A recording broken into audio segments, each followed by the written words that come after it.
হলো মা? কষ্ট হচ্ছে? তুমি একটু শুয়ে থাকো মা, আমি তোমার জন্য এক্ষুনি ওষুধটা নিয়ে আসছি, ঠিক আছে? ওষুধপত্র কোনো কিছুতেই আর কিছু হবে না রে নীলা, আমার সময় ফুরিয়ে এসেছে। তুমি চুপ করো মা, অমন কথা বলো না। তুমি যারা আমার আর কি আছে বলো তো? সেটাই তো আফসোসের বিষয় রে মা, তোর জন্য আমি কিছুই করতে পারলাম না। আর তোর বাবা তো আমাদের ছেড়ে চলে গেল। আজকে বাবা থাকলে তোমার এই অবস্থা হতে দিত না মা। 3 মাস আগে বাবা সমুদ্রে গিয়ে সেই যে বাণিজ্যে গেল, আর এলো না। তোর বাবাকে পেলে একবার জিজ্ঞাসা করতাম কেন কেন এমন করলো। মা তুমি এমন করছো কেন?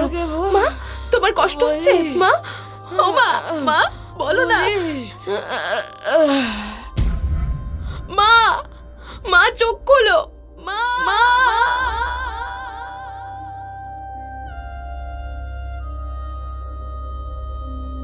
এরপরেই গ্রামের লোকজন মিলে নীলার মায়ের শেষকৃত্য সম্পন্ন করল। নীলা তখন যেন পাথরের মতো স্তব্ধ হয়ে গেছে। নীলাদের প্রতিবেশী প্রৌঢ় নিত্য অত্যন্ত সজ্জন ব্যক্তি। যা হবার হয়েই গেছে নীলা, এইভাবে মন খারাপ করে আর কতদিন বসে থাকবি বল? জীবনটা যে এরকম হয়ে যেতে পারে ভাবিনি কাকা। সবই তো ঠিক ছিল, কি জানি কি থেকে কি যে হয়ে গেল। এসবই ভাগ্যের দোষ মা।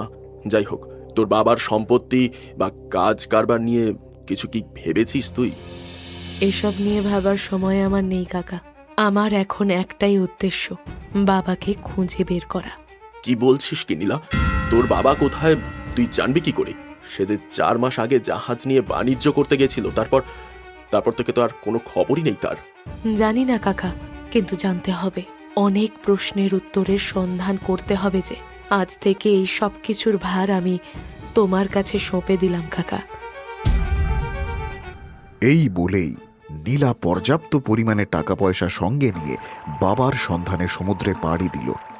পরদিন সকালে সে গিয়ে উপস্থিত হল বল্লভপুর বলে একটা জায়গায়।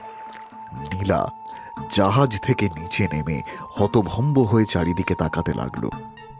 অচেনা অজানা জায়গায় কোথায় যাবে, কিভাবেই বা বাবাকে খুঁজবে, এই ভেবে তার যেন চোখে জল চলে এলো। শুনছেন? এই যে শুনছেন, এটাই কি বল্লভপুর? হ্যাঁ, এটাই বল্লভপুর। কিন্তু তোমাকে তো এখানে নতুন বলেই মনে হচ্ছে। হ্যাঁ, মানে আমি প্রথমবার এখানে এসেছি। কিছুই চিনি না, জানি না কোথায় যাব। জিজ্ঞেস করা উচিত হবে কিনা জানি না, কিন্তু এরকম একটা অচেনা অজানা জায়গায় একা একা কি করতে এইছো মা? আমি আমার বাবার সন্ধানে এখানে এসেছি। বাবার সন্ধানে? তার মানে? হ্যাঁ, আমার বাবার নাম মনোহর সাহা। আজ থেকে মাস 5 আগে আমার বাবা জাহাজে বাণিজ্যের জন্য বল্লভপুরের উদ্দেশ্যে সমুদ্রে পাড়ি দেন। তারপর বাবার বাড়ি ফেরেননি। আর বাবার শোকে আমার মাও মারা গেল। হা হা, কেঁদো না মা, অমন করে কেঁদো না। এই তোমায় কি বলে যে সান্ত্বনা দেবো জানি না, কিন্তু তুমি যদি চাও আমি তোমাকে সাহায্য অবশ্যই করতে পারি। সাহায্য? আপনি আমার বাবাকে খুঁজতে সাহায্য করবেন? হ্যাঁ, কেন করবো না মা? তুমি তো আমার মেয়েরই বয়সী। তুমি বরং পূব দিকে চলে যাও। বাণিজ্যের জন্য যেই সকল জাহাজ আসে সেই সকল সওয়ারিরাই ওই দিকেই যায়।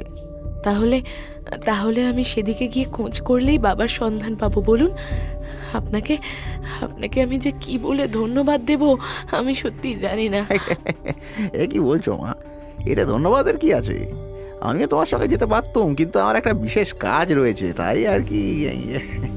আরে না, আপনি যেটুকু করেছেন সেটাই বা কম কি। আমি আসি। আমি মাকে তো হারিয়েছি, দেখি যদি বাবার আশ্রয়টুকু ফিরে পাই। এই বলেই নীলা সেই অপরিচিত উপকারী ব্যক্তিকে ধন্যবাদ জানিয়ে সেখান থেকে বিদায় নিয়ে পূব দিকের উদ্দেশ্যে রওনা দিল।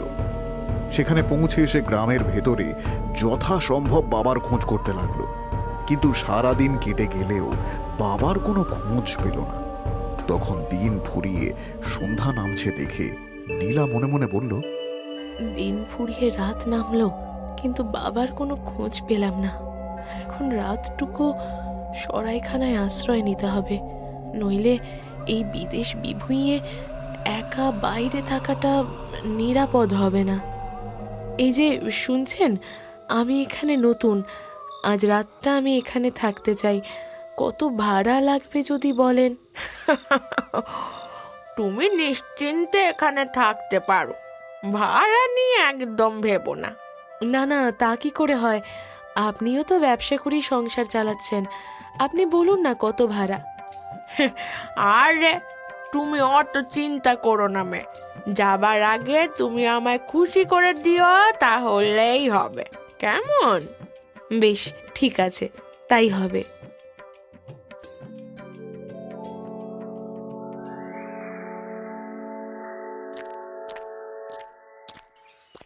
আপনার আতিথেয়তার জন্য আপনাকে অসংখ্য ধন্যবাদ। এবারে বলুন কত ভাড়া দেব? আমি তো বলেইছিলাম, আমাকে খুশি করে তুমি যা দেবে তাতেই হবে। বেশ, এই নিন একটা স্বর্ণ মুদ্রা, আশা করি এটাই যথেষ্ট ভাড়ার জন্য। কি, মাত্র একটা স্বর্ণ মুদ্রা? এত কম? কিন্তু আপনি তো বলেছিলেন আপনাকে খুশি করে যা দেব সেটাই আপনি নেবেন। আচ্ছা বেশ, আমি না হয় আপনাকে 5টা স্বর্ণ মুদ্রা দিচ্ছি। আমি তো বলেছিলাম আমাকে খুশি করে যা দেবে, কিন্তু তোমার মোটে 5টা স্বর্ণ মুদ্রায় আমি মোটটাই খুশি হইনি। এটা কি বলছেন কি আপনি? এক রাত সরাইখানায় থাকার জন্য যে 5টা স্বর্ণ মুদ্রা অনেক বেশি, তাও আপনি বলছেন এতে আপনি খুশি নন? না, নই। এই এলাকায় আমার সরাইখানাই একমাত্র সরাইখানা, তাই এখানে থাকার জন্য ভাড়াও বেশি লাগে। অন্তত 50টা স্বর্ণ মুদ্রা আমার চাই। আপনি কি বদ্ধ পাগল নাকি উন্মাদ? এক রাত সরাইখানায় থাকার জন্য 50টা স্বর্ণ মুদ্রা? যদি আপনি কাল রাতে এটা আমাকে জানাতেন, তাহলে আমি কখনোই এখানে থাকতাম না। এখন তো এসব বলে কোনো লাভ নেই। তুমি এক রাত এখানে থেকেছো, তাই এখন ন্যায্য ভাড়া দিয়ে তবেই তুমি এখান থেকে যেতে পারবে। এ তো আজব ব্যাপার, কাল রাতে ভালো মানুষ সেজে আমাকে এখানে থাকতে বললেন, আর এখন জোর জবরদস্তি করছেন। এটা কিন্তু ঠিক করছেন না আপনি। আমি ভুল করেছি নাকি তুমি কথার খেলাপ করেছো? যদি তুমি 50টা স্বর্ণ মুদ্রা না দাও, তাহলে কিন্তু আমি তোমার নামে রাজার কাছে নালিশ জানাবো, আর তারপর বুঝবে কত দানে কত চাল। আপনার যা ইচ্ছে আপনি তাই করুন, আমি কোনো অন্যায় করিনি, তাই আমার ভয় পাওয়ার কোনো কারণ নেই। কি অদ্ভুত মহিলা রে বাবা, কাল এমন ব্যবহার করলো যে আমি ভাবলাম কত ভালো, আর আজকে নিজের রং দেখিয়ে দিল। এই যে মেয়ে, তুমি মনোহর সামন্তের মেয়ে তো? আপনি আপনি আমার বাবাকে চেনেন? কোথায় কোথায় আবার বাবা? বলুন না, বলুন না। দূর বাবা, তোমার বাবাকে যদি চিনতাম তাহলে কি আর তোমার কাছে ছুটে আসতাম? তোমার বাবার কাছে আমার এই পাটা বন্ধক রেখেছিলাম। কি কি আবল তাবল বকছেন? হ্যাঁ, আমার বাবা আপনার পা নিয়ে কি করবে? সেটা তুমি আর তোমার বাবা জানবে। আসলে তখন আমার কিছু টাকার দরকার ছিল, তাই আমার পায়ের বিনিময়ে তোমার বাবার থেকে কিছু টাকা ধার নিয়েছিলাম, কিন্তু এখন সেই টাকা ফেরত দিয়ে নিজের পাটা ফেরত পেতে চাই। কি আশ্চর্য, আপনি কি পাগল নাকি? দেখো, এসব বলে তুমি পার পাবে না বলে দিচ্ছি। দেখেছো, এইভাবে খুঁড়িয়ে খুঁড়িয়ে আমার হাঁটতে কত কষ্ট হচ্ছে। কিন্তু এটা আমি কি করব? আমার পা ফেরত দেবে, আমি আমার পা ফেরত চাই। আর যদি আমার পা ফেরত না দিতে পারো, আমায় 100 স্বর্ণ মুদ্রা দাও। চিটিংবাজি পেয়েছো তাই না? তোমার এই পাগলের প্রলাপে আমি এক আনাও বিশ্বাস করি না। যাও যাও এখান থেকে। কি, নিজেরা দোষ করে আমার উপরে গাজওয়ারি? দাঁড়াও দাঁড়াও, আমি তোমার নামে রাজার কাছে নালিশ করব। কারাগারে বন্দী হলে তখন বুঝবে মজা।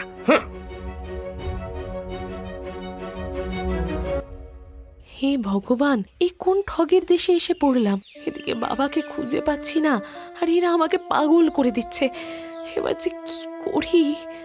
সেই সকাল থেকে হেঁটে হেঁটে গলা তেষ্টায় শুকনো হয়ে গেল। একটু জল পেলে বড্ড ভালো হতো। এই তো আমার মেয়ে। কোথায় ছিলি মা তুই? কোথায় ছিলি বল? কে আপনি?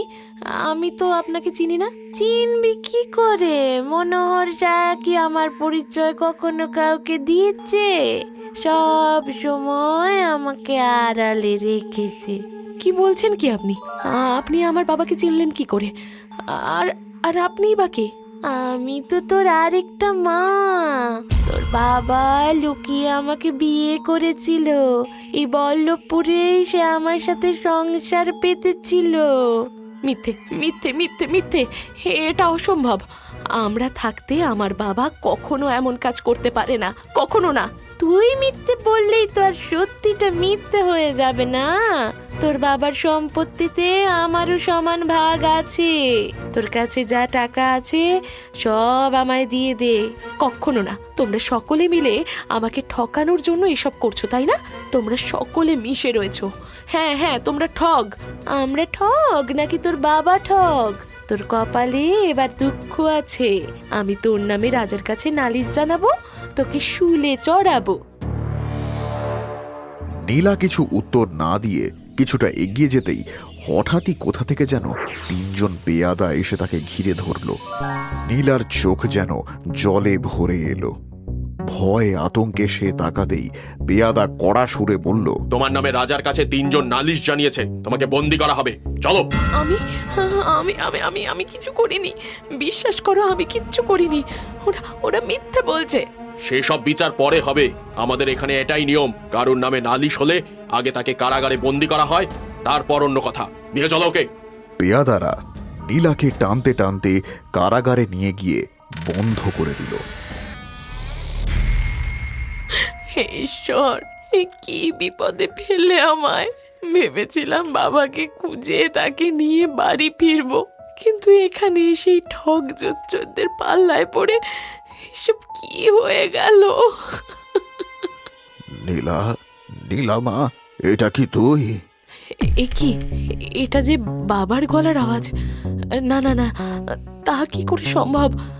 বাবা এখানে কোথা থেকে আসবে? নীলা মা, এটা আমি রে, তোর হতভাগ্য বাবা। বাবা বাবা বাবা, তুমি এই কারাগারে কি করে এলে বাবা? বাবা, কতদিন তোমায় দেখিনি বাবা, কতদিন। দাঁড়া মা, একটু দাঁড়া। এই কুঠুরির গোপন দরজা আছে, যার সাহায্যে এক কুঠুরি থেকে আর এক কুঠুরিতে যাওয়া যায়। রাত নামলে পেয়াদারা চলে গেলে আমি তোর কাছে যাব, তোকে দেখব। এরপরে রাত নামলেই মনোহর কুঠুরির গোপন দরজা দিয়ে নিঃশব্দে নীলার কুঠুরিতে ঢুকতেই নীলা যেন নিজের চোখকে বিশ্বাস করতে পারল না। তার সুস্থ সবল বাবা আজকে যেন এক কঙ্কালসার দেহে পরিণত হয়েছে। তার চোখ কোটরে, শরীর দুর্বল। এসব এসব কি করে হলো বাবা? তোমার এই কি অবস্থা হয়েছে? সবই আমার পোড়া কপাল রে মা। এখানে অখাদ্য কুখাদ্য খেয়ে অত্যাচার সহ্য করে জীবনের শেষ অবস্থায় পৌঁছেছি। কিন্তু তুই তুই এখানে কি করে মা? আমি তো তোমার খোঁজে বল্লভপুরে এসেছিলাম বাবা, কিন্তু এখানে এসে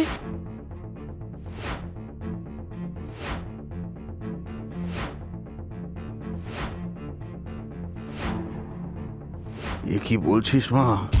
এ যে হুবহু আমার গল্প। আমি বাণিজ্যের জন্য এখানে আসার পরেও আমার সাথে এই একই ঘটনা ঘটেছিল, আর তারপরেই মহারাজ আমাকে কারাগারে বন্দি করে দেন। হে ভগবান, আর আমরা তোমার খোঁজে পাগল হয়ে গিয়েছিলাম। আর তোমার জন্য চিন্তায় মা মা কয়েকদিন আগে মারা গেছে বাবা। কি? এটা কি বলছিস নীলা? তোর মার নেই? হায় হায় হায় হায় হায়, এ কোন পাপের শাস্তি দিলে আমায় ঠাকুর? ছাড়িস না, তুই ওদের ছাড়িস না মা। বাবা বাবা, শান্ত হও বাবা। তুমি তুমি এরকম করছো কেন বাবা? জল খাবে? হ্যাঁ, আমার আর বেশি সময় নেই নীলা। হয়তো তোর সাথে দেখা হওয়ার জন্যই প্রাণটা আটকে ছিল। তুই এইভাবে কারাগারে পড়ে থাকিস না মা, থাকিস না। বাবা বাবা, চোখ খোলো, চোখ খোলো বাবা।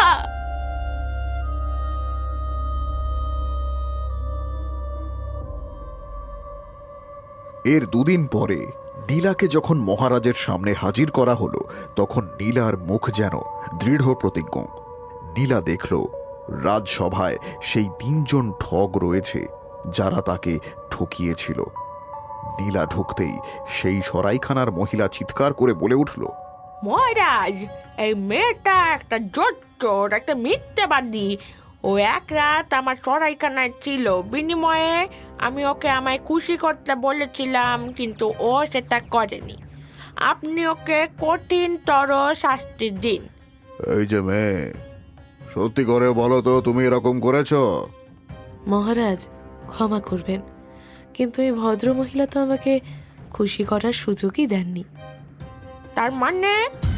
আচ্ছা, আগে বলুন তো, আপনি কতদিন পরে এই রাজসভায় এলেন? কেন? বেশ অনেক দিন পরে।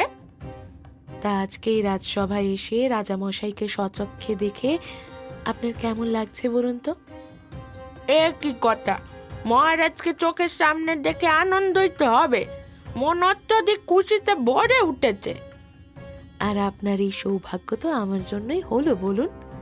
তাহলে আপনি আমার জন্যই এত খুশি হলেন, এবার বলুন, খুশি তো?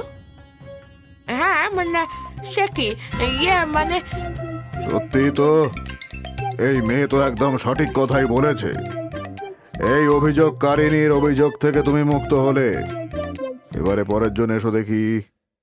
মহারাজ, এই মেয়ের বাবার কাছ থেকে আমি আমার পা বন্ধক রেখে টাকা ধার নিয়েছিলাম, কিন্তু এখন যখন টাকা দিয়ে পা ফেরত নিতে চাইছি, তখন তাকে আর পাচ্ছি না। এই মেয়ে, এই ব্যক্তি যা বলছে তা সত্যি? আগে হ্যাঁ মহারাজ, এই ব্যক্তি তো একদম ঠিক বলছে, কিন্তু সমস্যা হলো আমার বাবার কাছে কত লোকে তাদের পা বন্ধক রেখে টাকা ধার নেয়। এবারে বাবা কি করে বুঝবে যে এনার পা কোনটা? একদম হক কথা তো। কিন্তু এর সমাধানের জন্য আমি এই ব্যক্তির অন্য পাটা কেটে নিয়ে যাব, তাহলেই সেই মাপে ওনার অপর পা নিয়ে চলে আসবো। কেমন? বাবা বাবা বাবা বাবা, এ তো খাসা বুদ্ধি। তাই হোক। এই, এই, এই, এই, না না না না না না, কখনোই কখনোই না। আমার একটা পা গেছে, আমি আরেকটা পা কাটতে দেবো না, কখনোই না। না না না না, ওরে বাবা রে, ওরে বাবা, পালাই পালাই পালাই, আমি পালাই, আমি অভিযোগ তুলে নিলাম। বেশ, 2টো অভিযোগ থেকে তো তুমি মুক্ত হলে। এবার শেষ অভিযোগকারিনী কি বলছে দেখি। মহারাজ, ওর বাবা আমার সাথে গোপনে বিয়ে করেছিল। এবার ওর বাবার সমস্ত সম্পত্তির ওপরে তো আমারও সমান অধিকার রয়েছে, কিন্তু এই মেয়ে অস্বীকার করছে। এই যে মেয়ে, ও কি সত্যি বলছে? আজ্ঞে মহারাজ, এই মহিলা যেটা বলছে সেটা যদি সত্যি হয়, তাহলে আমি একটা কথা বলতে চাই। আসলে আমার বাবা 2 দিন আগে মারা গিয়েছেন। কি, মারা গেছেন? হ্যাঁ মহারাজ। তাহলে একজন স্ত্রী হিসেবে এই মহিলার তো আমার বাবার সাথে সতী হওয়া উচিত, না মানে শাস্ত্রে তো তাই নিয়ম। কি মানে স্বামীর সাথে মরতে হবে? না না না না না না, কখনো না। আমার কোনো সম্পত্তি চাই না মহারাজ, আমি কিচ্ছু চাই না। আমি অভিযোগ ফিরিয়ে নিচ্ছি। সকল অভিযোগকারী যখন অভিযোগ ফিরিয়ে নিল, তাহলে আর কিছু করার নেই। তোমাকে নির্দোষ ঘোষণা করে মুক্ত করা হলো। অসংখ্য ধন্যবাদ মহারাজ।